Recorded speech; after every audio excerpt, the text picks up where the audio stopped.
This course is Architecture 3514. It's a design-related media topics course. So in the School of Architecture plus Design, Architecture 3514 includes an entire group of courses that are meant to be really hands-on for the students. So ceramics is an example, printmaking, photography, watercolor, there's digital media. There's a lot of offerings across the school in this topics designator. So mine specifically is ceramics.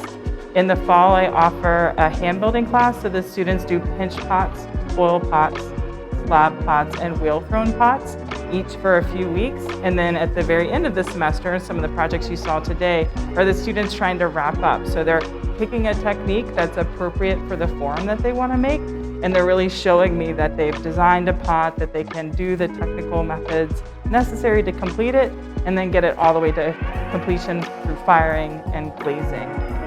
The course is open to anybody in the School of Architecture and Design, and then any folks who are maybe getting minors in industrial design or landscape architecture. So for the most part, it's architecture, landscape architecture, interior design, and industrial design. And then it's required for our minor programs. So it's November. The students are really working hard on all their design projects to finish up. The last project that we have in our ceramics class is a self-directed project. And so we would look at one pot and then we'd say what could be better, or how could you might make it different, or how could you go further.